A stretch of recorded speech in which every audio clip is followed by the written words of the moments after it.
I am upset though that Michael is number 25 most used password, and David is 292. Well, obviously, I'm more popular than you are.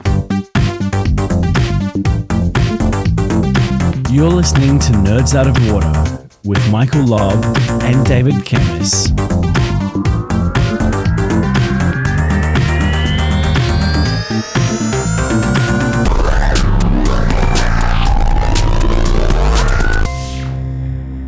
Welcome everybody to Nerds Out of Water. Nerds Out of Water is a podcast brought to you by Michael Lobb and David Kemmis, two good friends who have been partnering in business on and off for about 20 years. Michael runs TeamScale, providing trusted technology advice and solutions to companies having trouble scaling up, enabling those businesses to grow and keep technologies on track. And David runs One Bright Cloud, where he heads up a team of techs and futurists looking at autonomous vehicles, AI, and digital transformation as a prerequisite to Industry 4.0. We challenge our own perspectives in this podcast, and we try to see things from each other's perspective. You don't always need to agree, but after listening to this show, you should definitely have an idea. Hopefully a better idea than us. Yeah, maybe. Look, there's a really big thing that really matters right now, and that is around cybersecurity. Australia's been attacked. No one officially is saying from who, and understandably. But what we wanted to try and cover today, and what I'm going to ask a few questions of you on, is what you've found out, and maybe we can move into some of the protective things that people can do to keep their networks safe. There's no specific targets. They're just targeting anyone who has poor security. Big businesses, large businesses, government agencies with people information, companies with no people information, all over the place. Denial of service attacks, malware attacks, ransomware attacks, everything from A to Z. I think the world is being attacked right now. I don't think Australia should put their hands up and say we're doing this alone. The amount of cyber issues that have been going on over the last 18 months has significantly increased. We've mentioned this a couple of times, and I really think that people need to watch out what they're doing with their own networks. And this all started early 2019, and when the Solinki code started coming out. And this is a ransomware as a service. It's a Russian piece of work that was set up and has now been sold to many other providers. Can I call them providers? Who are attacking us? What do you call the nasty people who attack? Criminals. Criminals. That's probably a very good way of saying it. The criminals. Yes, and there was a number of dentists attacked over in the US, and then Texas government, they got heavily attacked, and these were all ransomware. They had their computers locked down, they had information stolen, and if they didn't pay up, they lost it. The dentists, I think it was about 60 dentists over there, that their private patient data got sold. And then we go on to Australia, Toll, BlueScope Steel got attacked. An interesting one is a New York law firm that has some fairly high-profile clients, such as Lady Gaga, and they paid $42 million to get their computers back online. And Travelex paid as well, didn't they? Travelex paid. They paid a smaller amount, about 2.3. And then the one that everyone's been looking at recently is the Lions one, because, we've got to have 4X beer running through. But Lions is bigger than just the beer. Lions is all the milk and all the products that they've got going. And that's a $1 million ransom that was put out. What I've found scary. So that's a really brief history of how it's been going, and how where I've come into it is there have been a number of attacks using this reveal code on POS machines in Australia. Now, POS machines and banks, if they get attacked, that's a much bigger thing for everybody. How come that would be more so than, say, your healthcare data or your private identifiable information? I think if our private identifiable information is released, then we have some problems.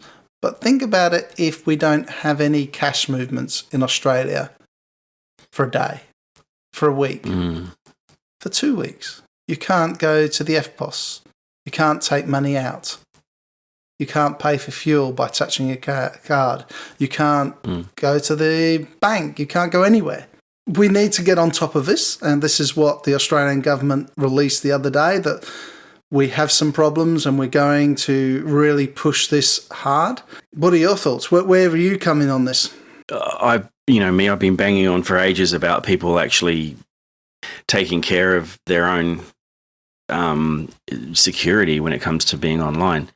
I can't say that everything that I suggest will save them from being hacked, but there's some really good practices out there, good password management, two-factor authentication, firewalls, things like that will stop the easiest things. And I'm surprised that some of the companies that are being attacked were able to be attacked. So the interesting thing that you said is that this isn't just Australia, and obviously we get the news here from Australia, and the Australian government, Scott Morrison, is saying that his advice is that we are under attack and we are being targeted. But from the looks of the clients that the companies that have been hacked that you just went through, this is worldwide. This is everywhere. This is the UK, Canada, America. Let's just face it, this happens every day anyway. This has been happening for years. It's just getting worse and worse because people aren't investing in, I think that people aren't investing in adequate cybersecurity and adequate education on these matters. Yeah, I think that there has to be a cost factor that's put into this. You have to calculate your risk factor of losing your data against what the cost is of protecting your company. And there are always going to be 0 days. There's always going to be something that we don't know about. But these are simple phishing emails to start with. All of these have started with a phishing email. Click here for the invoice.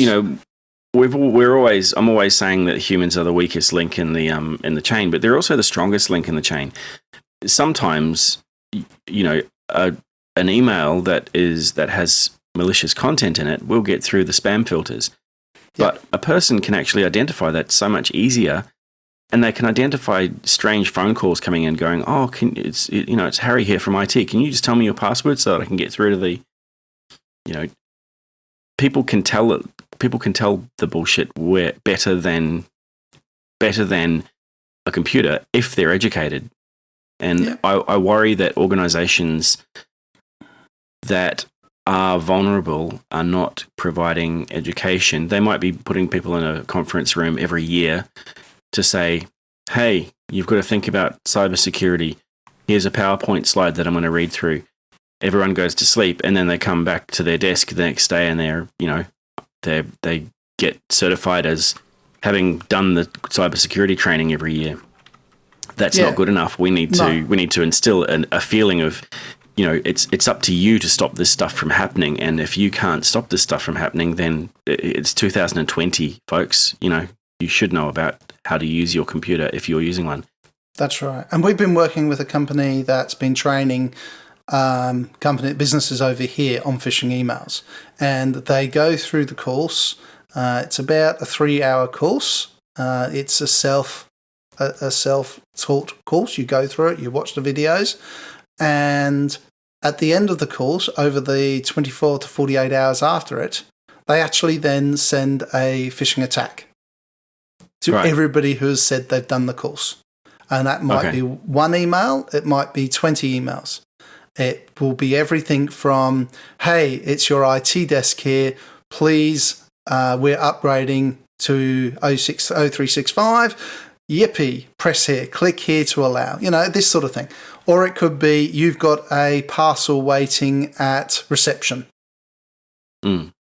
And they actually go the extra length to do these tests to see if you're actually looking at it. And if you don't pass, you don't pass. If you click on one, then you have to go back and redo that module.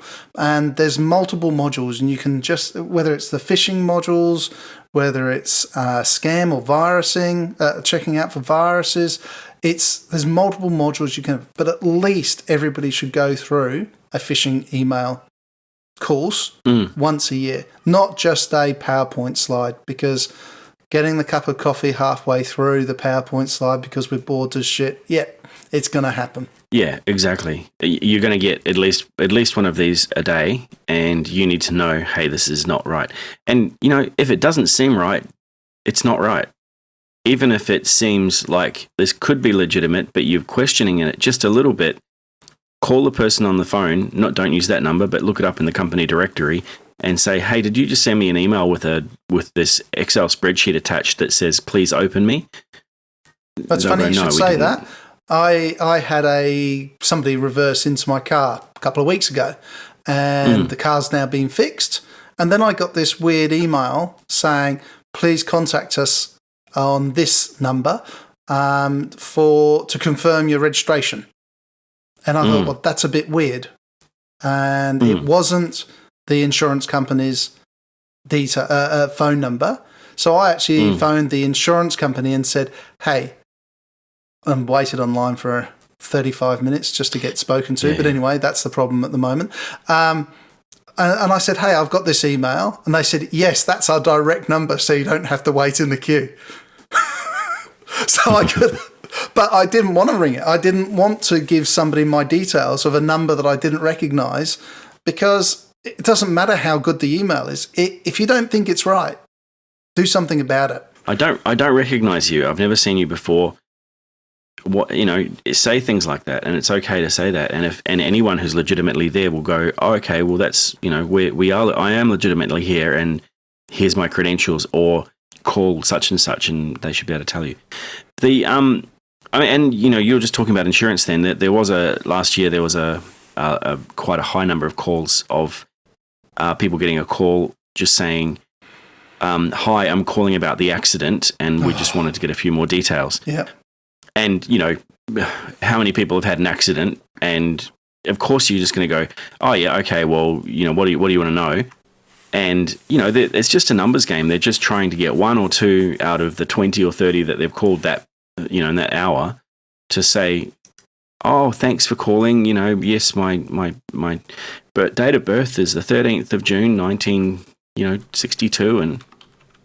And it's really, and then of course, they've got all their identifiable details so they can call the bank and start, shutting down accounts or moving money around and things like that. So these, as you said, these malicious emails that go to people who haven't had the right training, they are easily stoppable, and it's not just an IT problem, it's a human problem as well.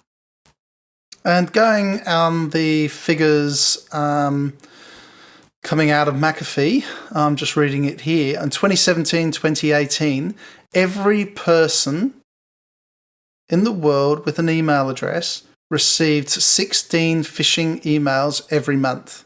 That's more email than we get in our fan mailbox. There you go. 1 trillion phishing emails are sent every year.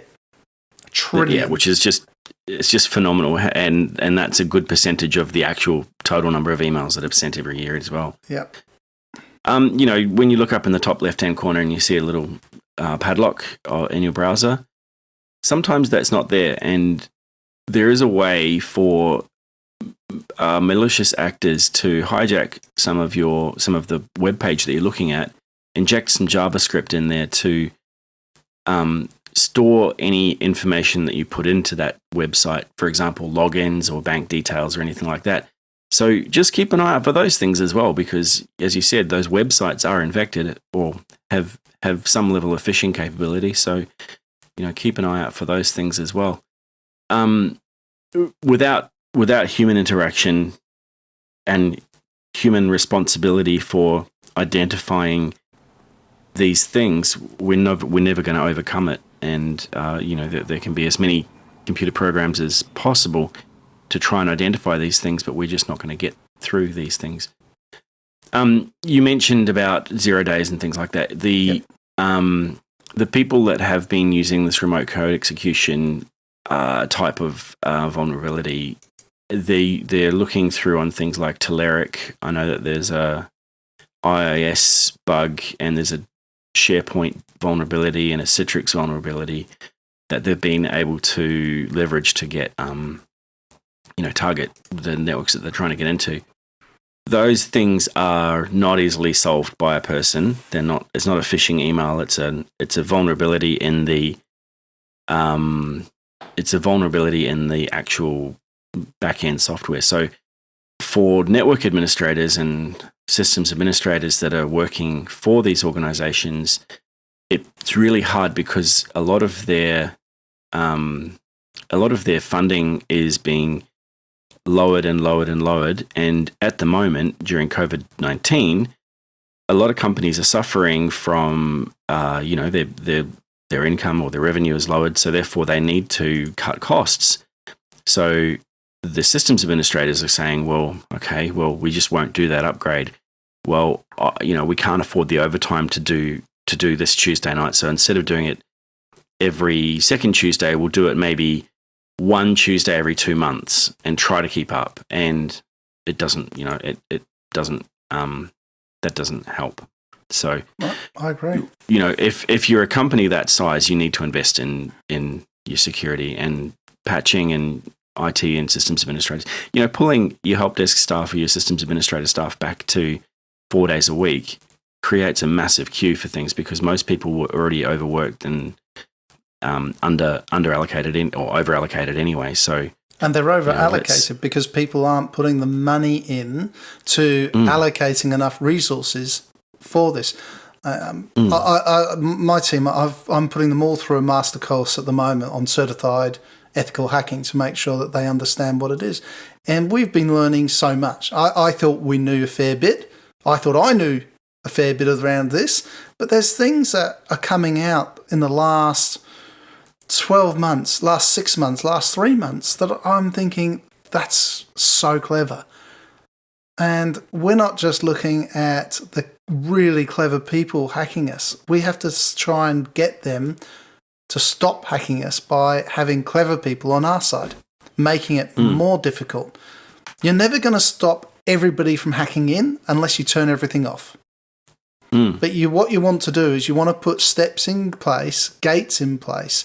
You want to put fences so that they have to clamber over the fence. It makes it more and more difficult. So the Joe Bloggs, the 14-year-old hacker who is now a sensation, it makes it difficult for him and he gets bored and he stops and he turns around and walks away. It probably wouldn't stop someone like the Reveal attacks because that's a much more organised piece of crime. It's sophisticated and organised, yeah. And I mean, obviously there's accusations that this is a state-sponsored hack, and in which case, the simple things are not going to block those people either because they're tasked with the job and they're being paid to do that job. Yep. Every state in the world probably has a signals division who is tasked with intercepting traffic and interpreting that. Back in 2014 with the Greece Olympics, and the Italian Winter Olympics, they both got hacked and they couldn't work out who it was. It ended up as being most likely US authorities were the ones doing the hacking, looking after people, and they were doing it by routing traffic through the US so that for the NSA could tap it. They were routing, and also they were putting in particular switches into the telecommunications hubs to be able to just do whatever they wanted. But if you want to find out how easy it is to create a name on the web, there is a website called Generate a Random Name, fakenamegenerator.com. Wonderful little site. If you want to find out how easy it can be to make somebody's name up, just go to it. Yeah, I mean, we use that for fake data all the time. Like if we're testing something out, we'll use that to create a fake identity to enter into a particular loop, which is why whatever we're testing. Yeah, that's the ethical reason why it's there, but there is a lot of unethical uses for it as well. What about you've just been doing an upgrade recently for a big client? Any learnings from that with cybersecurity? Moving parts. So we always talk about, there's a huge amount of moving parts in any system of any size. The fewer number of moving parts you have, the fewer chances you have of being hacked, or more accurately, the easier it is to keep those things up to date. We normally help companies scale up because they've got new or additional services that they're adding. In this particular case, we've been helping a few companies scale down because they've suffered through COVID-19 with a lower revenue, and they hadn't. I guess it's an opportunity to revisit all of the systems that they've put in. As we've taken systems out, we've actually managed to lower the burden on IT support staff because there's less servers and there's less moving parts to fail. Therefore, they can concentrate on the things that are important and not the reactive stuff that happens every day. And that's a really good point, because we've just completed a major upgrade for a government department. The idea was to upgrade and turn off legacy systems. We've got a massive cloud deployment for a large number of people, and we've ended up by having to leave 5 legacy systems fully operational. Now, the back doors that we found into these legacy systems already are just phenomenal. The ports that were open to allow, Jim has to log in once a week to be able to run run something. And why? Why is he using a non-conventional route to get through? It's because he does it from home. Well, no. And then there was one of the other systems that held confidential data, but it downloaded it to the desktop before manipulating it, sending it back into SQL. But this is just amazing stuff. And now we've got all these legacy systems feeding the very secure cloud system. We have a problem that those legacy systems aren't being updated. They're not being patched, and they're all and often they can't because the system that's running on them will only run on a version of, say, Windows 2008 or something like that. So Windows 2008 R2, and that's out of maintenance. There's no more security patches for that. So we end up in a situation where we have to just lock this stuff down. Yep. And often, as you said, Jim comes along and says, I need access to that on Thursdays because I'm working from home, which is something that a lot of people are doing at the moment because they're working from home because of the pandemic. So we're kind of in a situation where we need to open up these things because that helps business continuity, but we can't because it compromises security.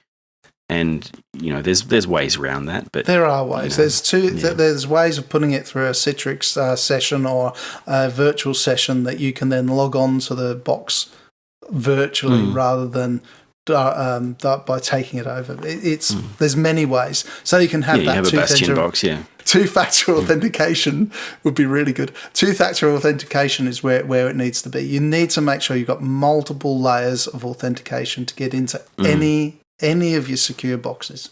5 things that I think that the individual can do. 1 is get good password management. And I don't mean, setting your password to Charlie 1, then next month it's Charlie 2. I mean, get a password manager and make passwords that you can't remember. Number 2, use two-factor authentication where you can. If you're using a legacy system, maybe you can't, but set up access to that. Number 3, if it looks fake, it probably is. Don't click on it. Be a champion. Don't click on it. Number 4 is it's not just a technology problem, and everybody needs to remember that it's up to them to help identify things that are really weird. Like if you find a USB stick floating around in the office, don't plug it in. And number 5, if you're using your phone or your device or your own thing on a company network, make sure it's patched, make sure it's up to date, and make sure that that you realize that you are now a gateway for hackers to come into that area. Anything else you want to add on that from an individual level? I think people need to really look at their passwords and how they manage their passwords. What I mean by that is use a password manager that you've got a long phrase for. And when you have a password, make it a phrase. Don't make it a word. Don't have it your name. Go on to Wikipedia and download the 10,000 most commonly used passwords and make sure you're not there. And it's interesting because Microsoft is saying don't change your password. Just create a brand new, really hard, unable to guess password and use two-factor authentication. Just go use a password manager. Don't make up your own passwords. Don't use a nursery rhyme. Just make up a random garbled string of text. Let your password manager deal with it. Just remember to keep a really strong, secure password with two-factor authentication on your password manager so that you can get in. I fully agree. Fully agree. Yep. I'm using LastPass, and a very intelligent person put me onto LastPass, didn't you, Michael? Yeah, LastPass is good. OnePass is good. There's a few out there. There's a few of them out there. Yeah. So for organizations, there's probably 5 things that organizations can do better. One of those is fund your IT department correctly and make security a priority for that funding. Give your sysadmins the resources they need to patch stuff, because some of these vulnerabilities are from last year. That's getting pretty close. I'd expect you to get hacked if you're still using stuff from 2014 or 2012. But these vulnerabilities are only from last year. Secondly, in your network, only open up what you absolutely need. So if you've got a port open for a MySQL server that's open to the world, you should be taken outside and spanked, basically. Ooh. Only open up the ports that you need to the IP addresses that you need. Number 3, put in a system so that people can get into your network from outside, but they're still in a safe environment. So this can be a virtual desktop inside your network, or maybe it's a virtual private network for your company, or it's Citrix, or it's terminal server, or something like that. Understandably, there are systems that need access to certain other systems from outside, but you can work around those things by only opening up what you need. Deny everything, open up what you need.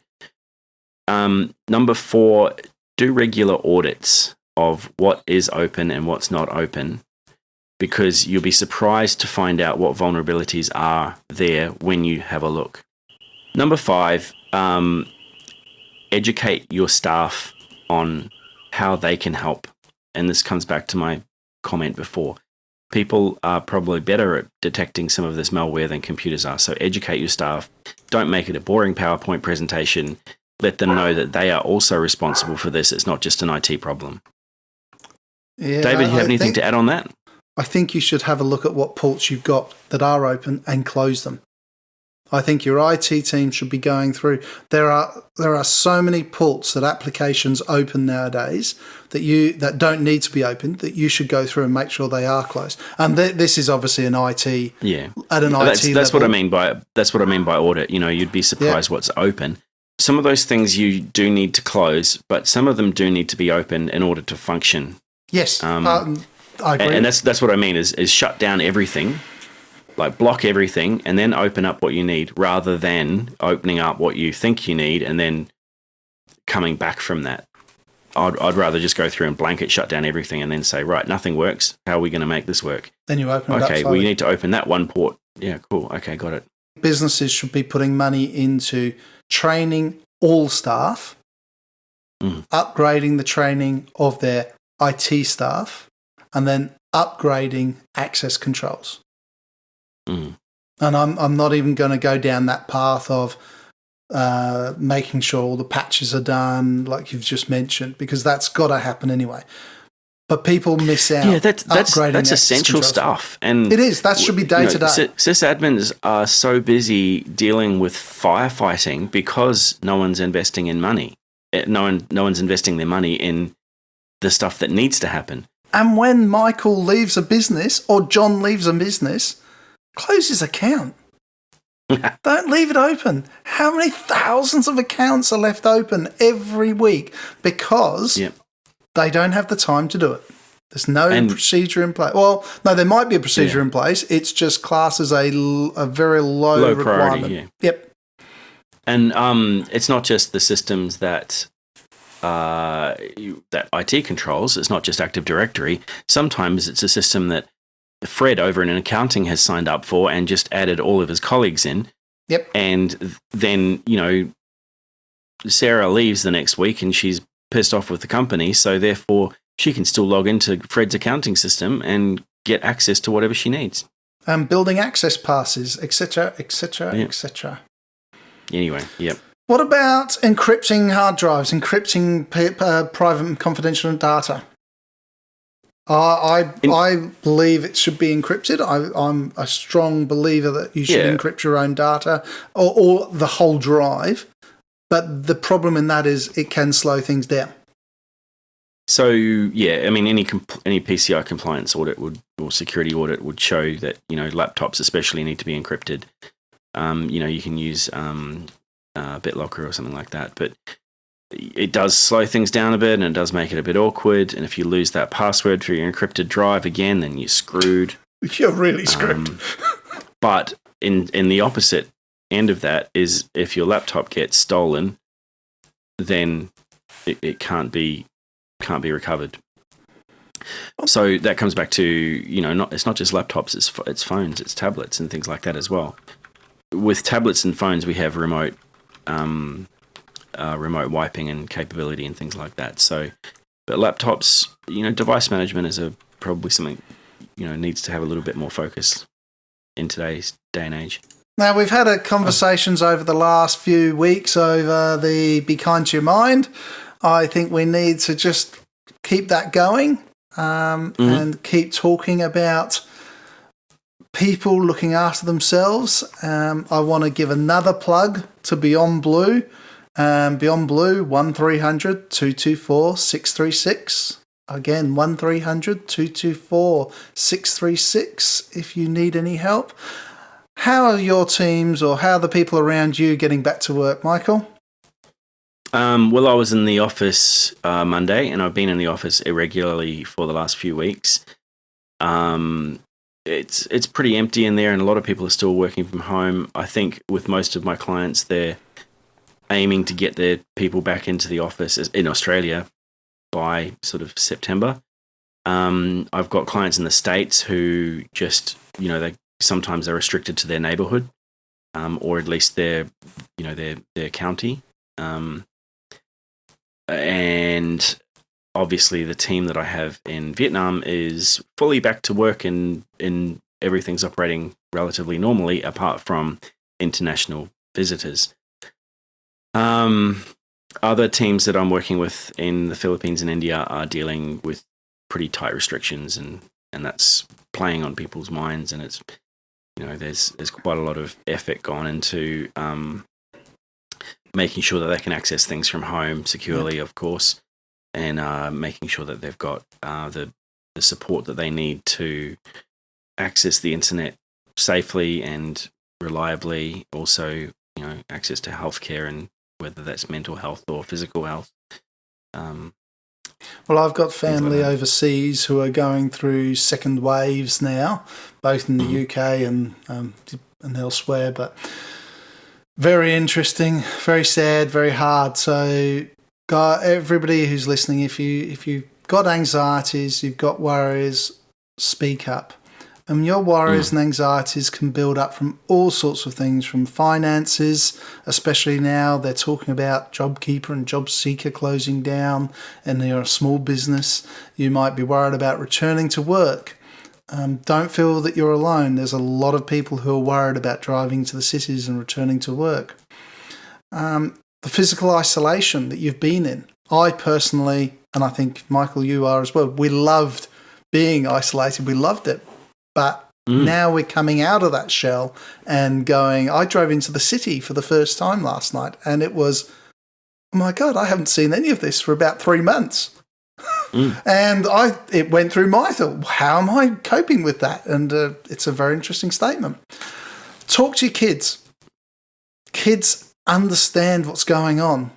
They have to have a level of detail to know that they're going through, and stay in contact with the people around you, because your well-being is how you keep your people around you happy and healthy.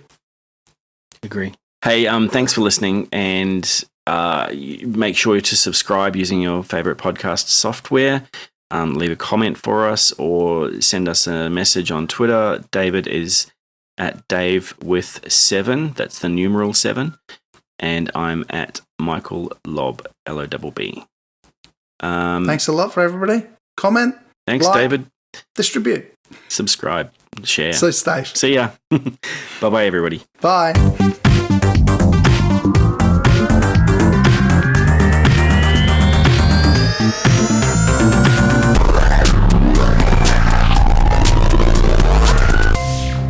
Does that mean I'm staying signed on, or are we signing off? Yeah, you're signed on 24/7, mate. Oh, you're going to talk to everyone over and over and over.